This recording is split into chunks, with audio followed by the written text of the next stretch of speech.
to die on a cross for crimes he had done. He was guilty, everyone could see, but his destiny was changed as he looked at Christ and said, when your kingdom comes, remember me. In paradise that day he stood, just like the Lord had said he would, surrounded by those who had gone before.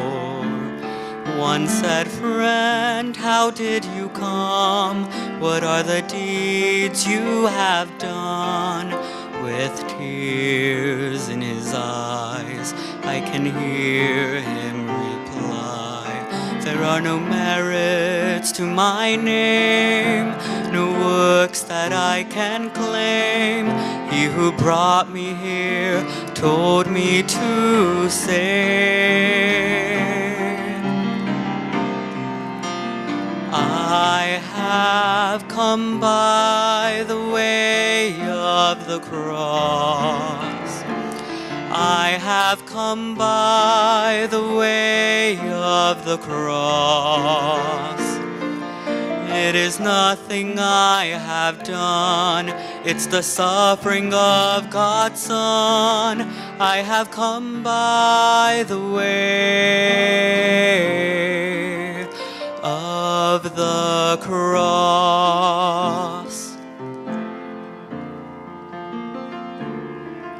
I had nothing to claim but my guilt and my shame. Hopelessly lost, I could not find my way, till his glorious light of love shone down on me. His mercy washed all my sin away. And what he did for me that day was a price I know he paid. By his grace, I too can say,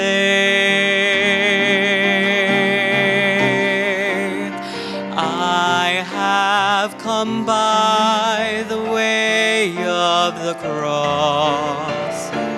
I have come by the way of the cross.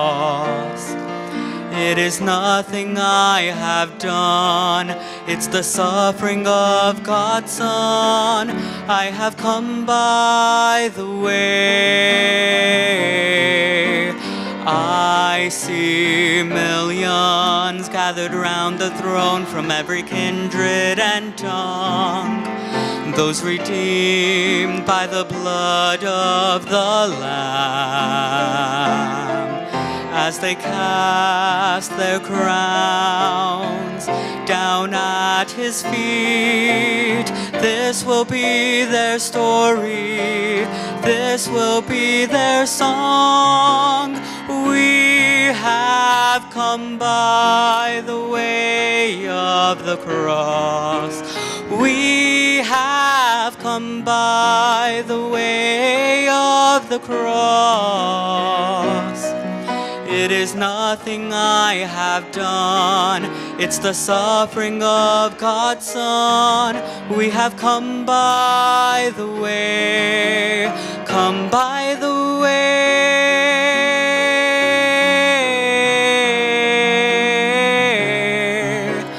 of the cross, of the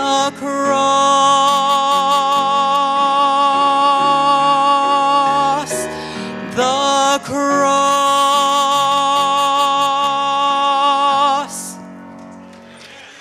Great job. Great job. He sang that at Fine Arts. I didn't know he could sing that well. I saw him up there. I'm like, wow, that's good. That's how I sing. Okay.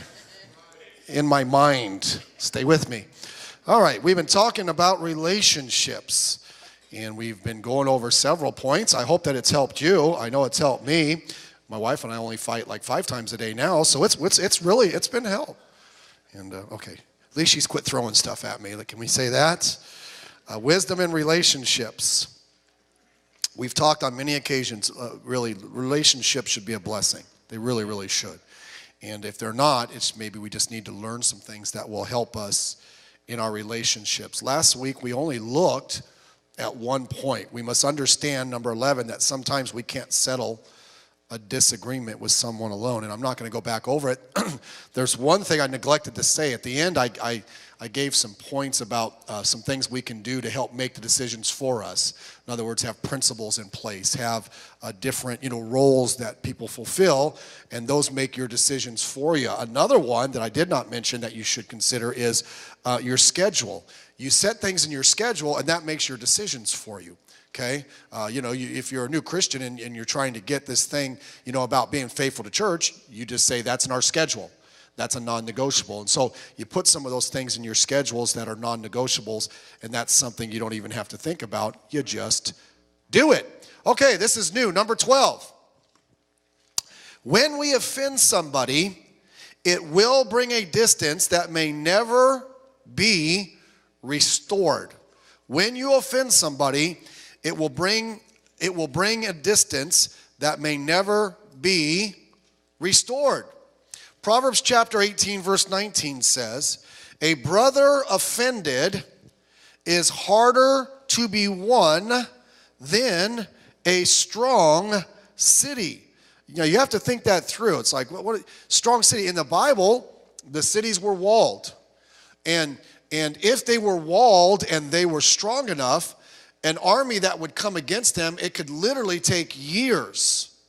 That's why in some places you see where they're coming, and they're one where King Sennacherib came against Israel, and they were there for a while, and they were sending messages trying to discourage the people because they were hoping they'd just give in, and they don't have to take all that time to tear down the wall. Same thing in the book of Jeremiah when Nebuchadnezzar came. It took them a while to tear down the wall. And so that's why, by the way, that would make another king mad. If they would have just gave in like God told them to because it was God's judgment, they would have, many more would have survived. But it's not a simple thing. And so a brother offended is harder to be won than a strong city. And their contentions are like the bars of a castle. Bars of the castle are there to keep you out, to keep people out.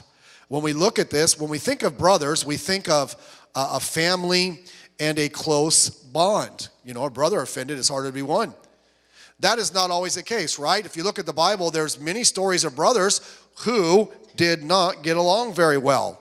The first two brothers in the Bible, Cain and Abel, okay, they didn't get along very well. One of them had serious issues. Isaac and Ishmael, Jacob and Esau, okay, they were completely different guys. Amnon and Absalom. Think of David and some of his brothers. He goes down to see the battle, and they're like, well, you're just proud. What are you doing here? Where's the sheep? Aren't you supposed to be home taking care of the animals? And so they don't always get along. Joseph and his brothers. Joseph didn't struggle, but his brothers did. Many of these never got their relationships right. Now, some did. Even Jacob and Esau, to a certain extent, did. Even in the history of the church, you have conflicts, okay? It shouldn't be that way, but people have disagreements, and they have issues. The problem is not that we have issues one with another. That happens sometimes, and we're to work through those. Okay, issues aren't to be fatal. Issues are supposed to be something that is worked on and fixed. But sometimes, if things happen in that relationship and one person is offended, you've taken that to a whole nother level. And it can be a very, very bad level. Offended. A brother offended. That means they're going to rebel. It means to revolt. Something happens in them, and now they're done. And they're going to rebel in that relationship. They're revolting. They're revolting in that relationship, and they may never get it back. By the way, that's not how it should be as Christians. As Christians, if there's a problem in a relationship, because we're a Christian, we ought to seek to get that thing fixed. A person that has a problem in a relationship and they're not willing to try to make it right, and I say this as kindly as I can, it just shows you're not a very mature Christian. Be honest with you. Thank you. I got one. Okay, can I get another? Can I get two? Two going to three? Three go to four. Okay, fine. That just shows, because that's not Christ-like. Now, it's either a sign that you're not a very good Christian, or it could just be a sign that you're still not a mature Christian. But we need to work on that. We should. Psalms chapter 119, verse 165, it says this, "Great peace have they, which love thy law. Nothing shall offend them." They don't let anything that someone says trip them up or cause that kind of issue. I remember when I was in Bible college, I was in the Rice dormitory. It was at the far end of the college, and back behind, right outside our dorm window, there were some trees and there was a football field. And so they would have a flag football league, intramural flag football league for the college guys. And I worked third shift, so after college, I would have to go to my dorm, sleep for a few hours, and get up and drive into Chicago to work third shift. And so I would go to, I'm in my room ready to go to bed when they're starting their football game. And I just remember they'd have several games going on, and the guy's name was Jerry Scott. He was one of the college, and he oversaw all the activities. But every time they had a game, they'd get all the guys together, and I could hear them chant this verse out right here as loud as they could before the games. Psalm 119, 165, great peace have they which love their law, and nothing shall offend them. And then they'd go out there and offend each other, okay? But at least they knew the verse. But that's kind of part of it. You know, God doesn't want us to get offended, tripped up by others, have that breach in a relationship. And if we love God's law, we have matured to the place where we're understanding that God wants us to maybe be the one to help get that relationship right. Well, what if the other person doesn't want to? We at least need to be able to make the effort.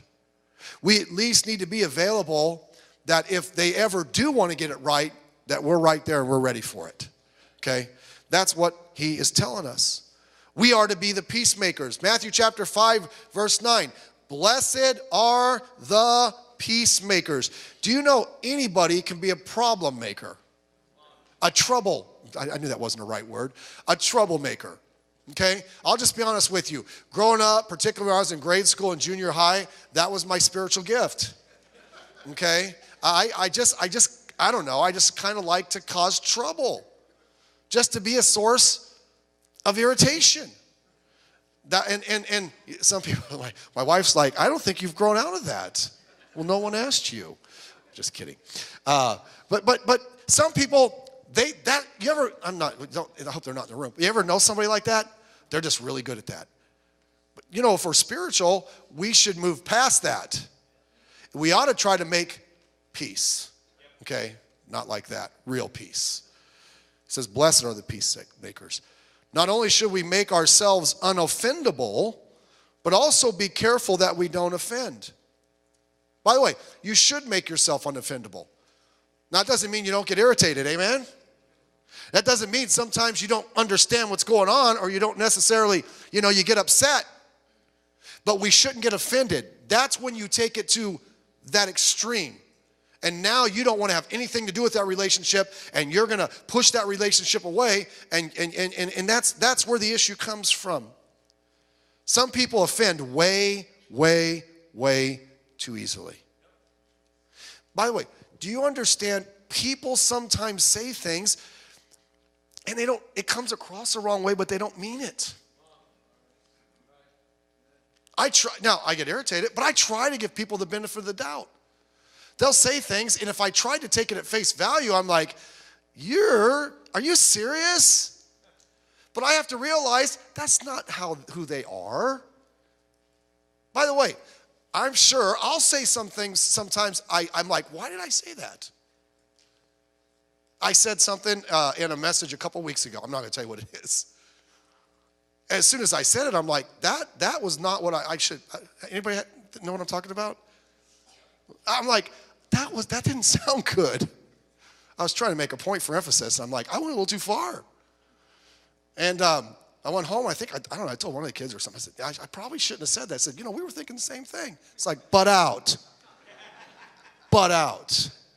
So, if you know what I'm talking about, I already caught it. Don't need to tell me. I got it. Okay? The thing is, if you talk enough, sometimes you say something and you don't even mean it that way. Now, it may come across that way. Don't get me wrong. And so if you catch yourself, by the way, I'm sorry I said that. You say, what is it? I'm not going to tell you. If you don't know, good. If you kind of thought, wow, you shouldn't have said that. Good. It's not nothing I believe from the Bible. It was just the way I was trying to emphasize the point in a way that wasn't appropriate. Okay, I feel better. But the point is, they probably didn't mean that. And by the way, if we know we said something, we should apologize or say, I didn't mean it like that. I shouldn't. I was wrong. But we ought to also give the benefit of the doubt. Some people walk around and they're just looking for somebody to say something. They get offended at the smallest little thing. They take something out of proportion and you have to explain it to them. I didn't mean that. They didn't mean that. I would rather give the benefit of the doubt that way than jump all over it right off the bat. Does that make sense? That's what we should do. Proverbs tells how people react sometimes when they're offended. They can't be won back. Like it would be hard to attack to get to that mighty city. We can try.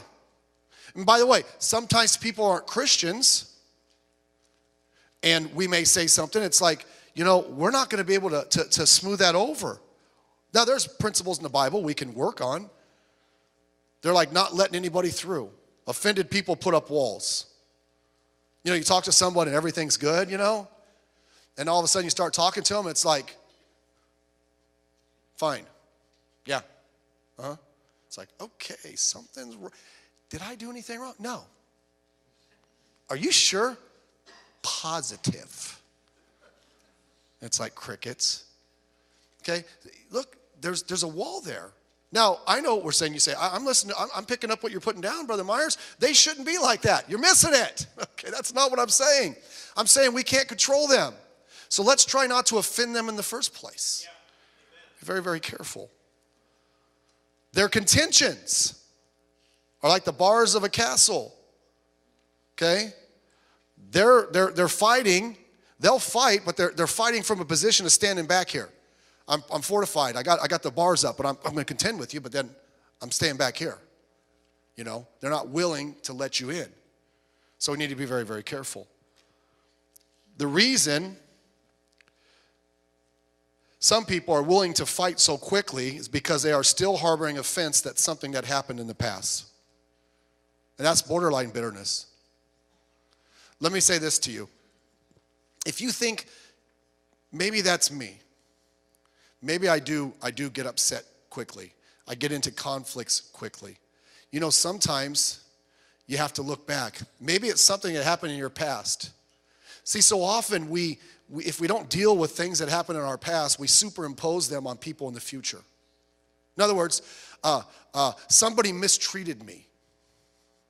We had a person came to our church years ago. By the way, they're no longer in our church. They've moved away, but they're serving the Lord and doing great. But several years before they had come to our church, they were in another church, and one of the leaders in the church did something totally inappropriate. You say, you mean, yeah, I mean, when they were a teenager. And they got away from God because of that. But to their credit, they did not let that destroy their future. Well, everybody's like that. Not everybody's like that. Not everybody's like that.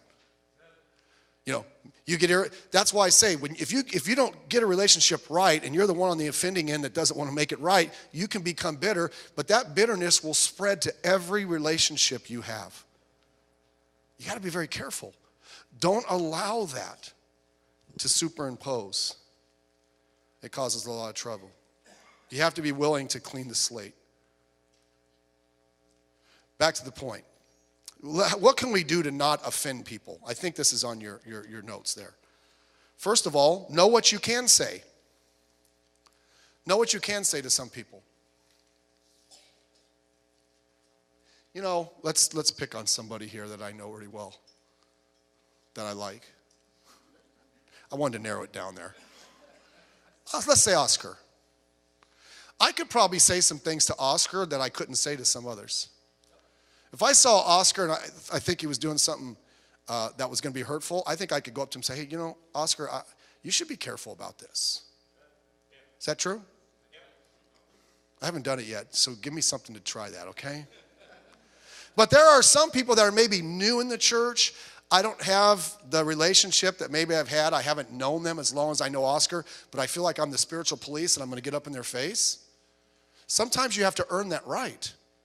And sometimes you have to lovingly, if you don't have that kind of relationship, you got to kind of lovingly lead people there.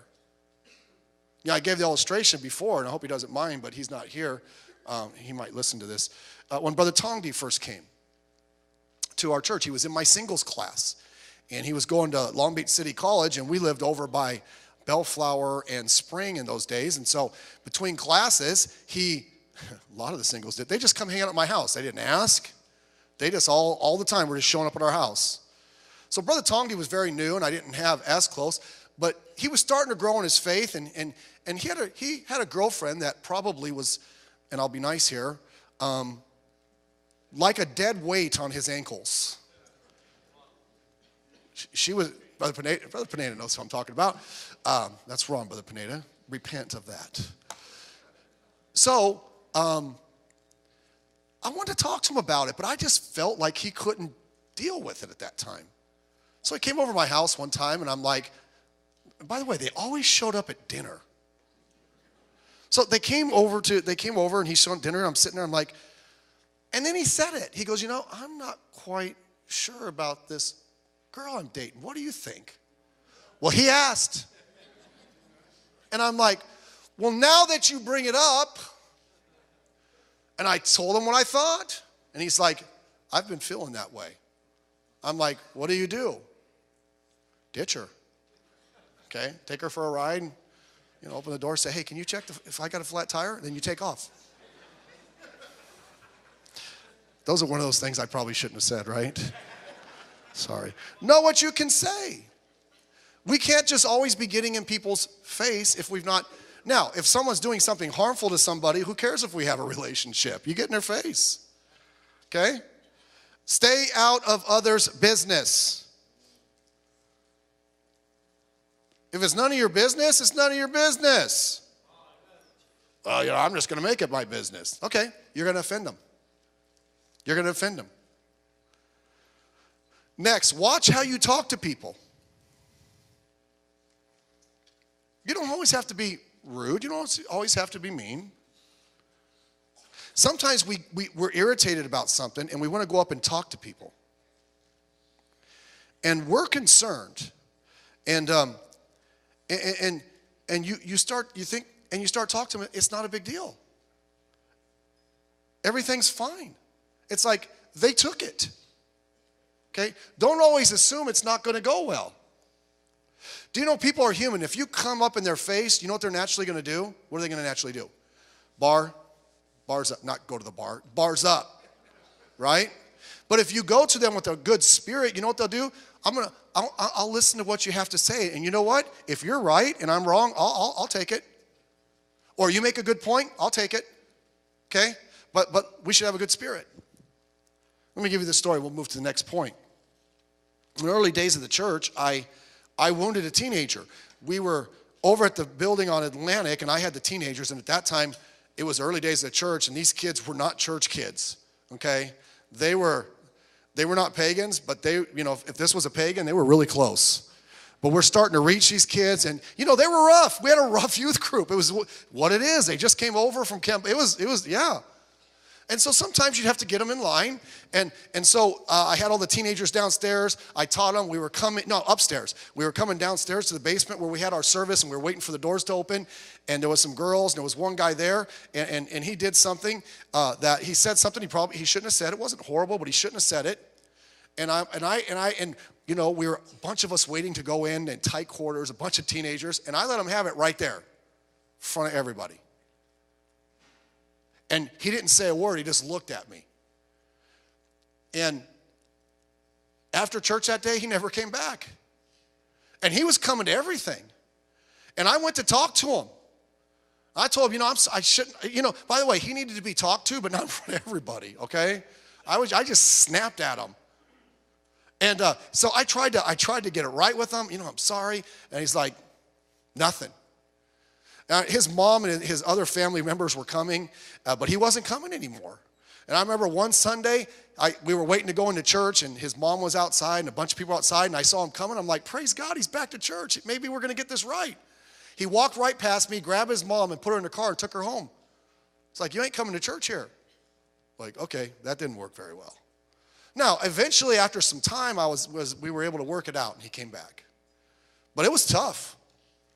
Now, did he need to be called out? He did need to be called out, but not the way I did it. Okay, so I offended him. All right, number 13. Is that where we're at? A friend is more about what you are, not what you have. A friend is more about what you are, not what you have. Here we go. A friend that hath friends must show himself what? Friendly. There is a friend that sticketh closer than a brother. It's kind of easily understood here. If you have friends, by inference, you must be friendly. If you want to have more friends, then be more friendly. Years ago in our singles class, there's all kinds of illustrations there. We had in the singles class, and there was a girl in there. We were having an activity. I announced it in our singles class, and I don't think she was in there that day. And so she called me later because she didn't get the memo.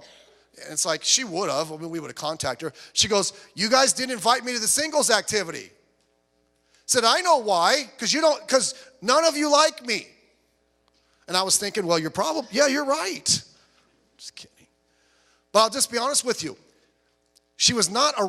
I liked her, but she was not a real likable person. Now, I understood her. But she's not the type that would go out of her way to make friends. But then she wondered why she didn't have any friends.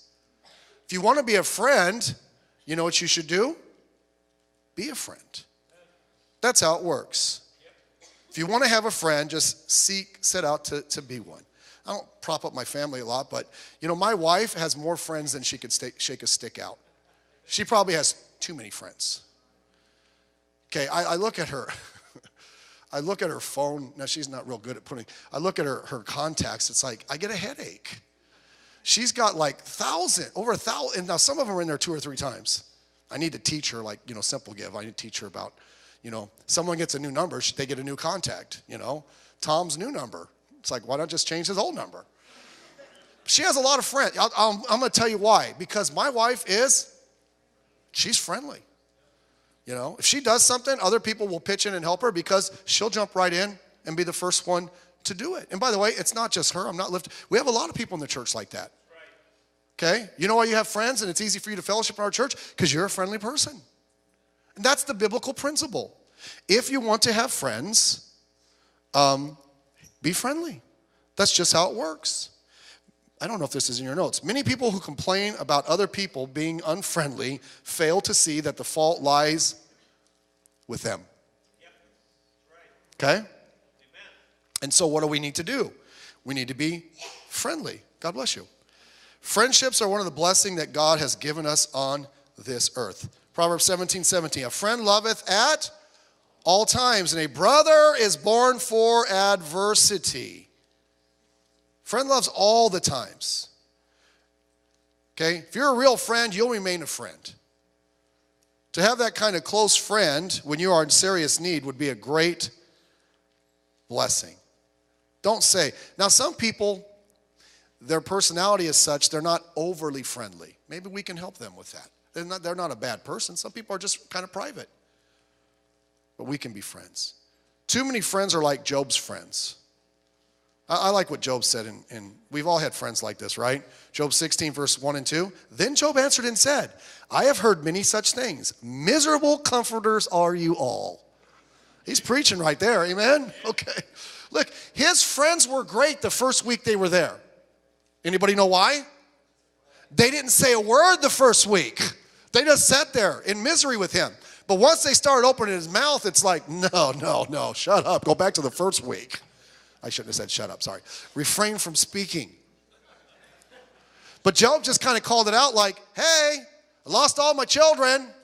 My wife thinks I ought to curse God and die. I'm sitting here with boils on my skin. Thanks for the comfort. They weren't helping. They accused him. We don't need friends like that.